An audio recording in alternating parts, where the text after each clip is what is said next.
Amen.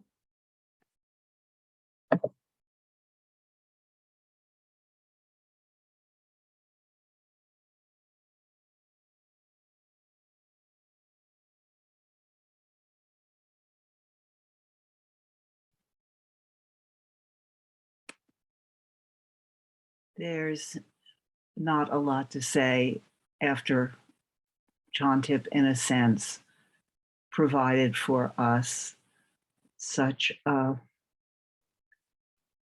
open and sincere and moving reflection on the readings, on our everyday life, and on our community, which is really, since I'm the stewardship moment of this service, the message of the stewardship story.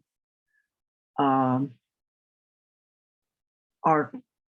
sustaining, our creating, our contributions of who we are and what we have to keep the community going.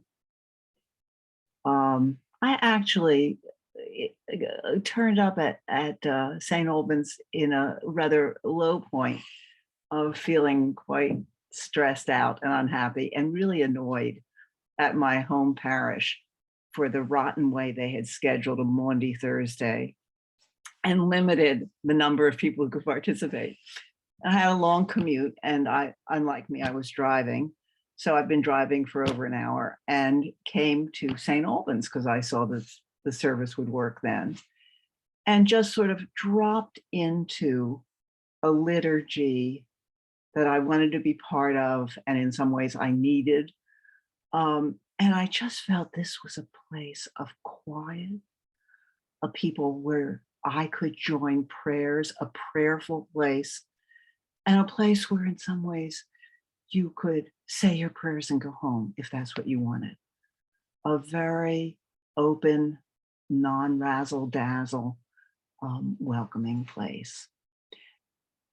I learned that St. Albans was much more than that, but it has never lost for me that sense of easy welcome and the kind of community whether in times of, whether at the low points or what gratefully for most of us is the ordinary everyday times, is a place we want to be.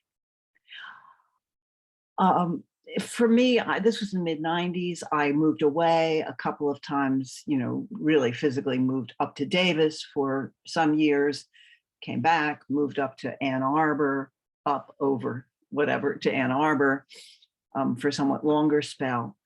And I remember coming back and saying to Hallie Hickman, every time I go away, there's some people leave, more people come. It's always about the same size. There seemed to be something permanent about who we were.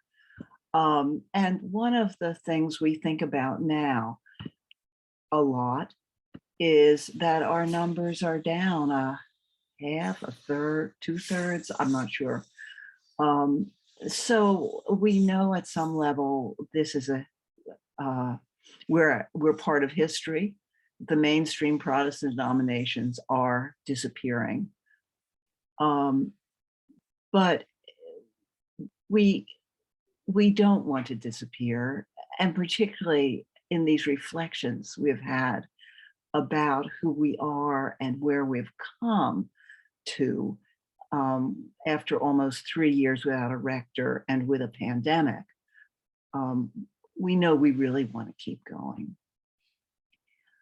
We have been very blessed by people who seem to have dropped into our world, the right people, exactly the people we needed at various moments, and equally by the way so many people have risen to the occasion, learning new skills, doing more of what they did, sustaining programs that by rights should have disappeared but flourished during this period.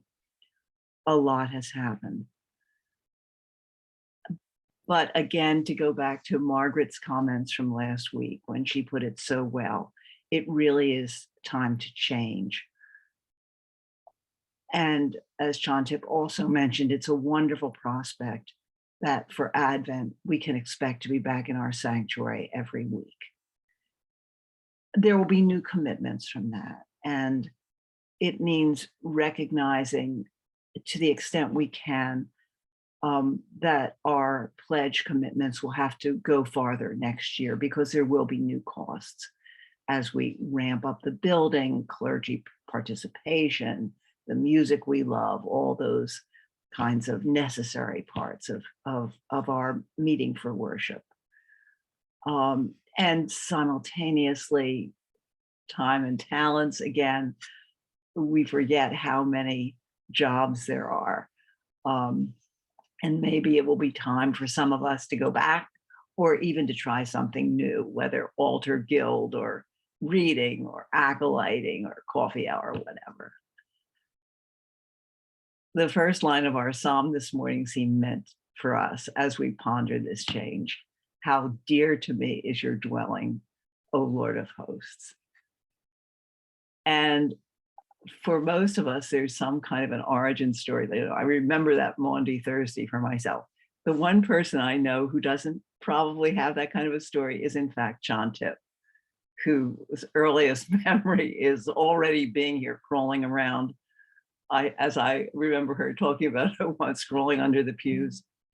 But for most of us, it's that story of dropping in and wanting to stay, and our hope that we can continue to make this a welcoming space for people who will do the same.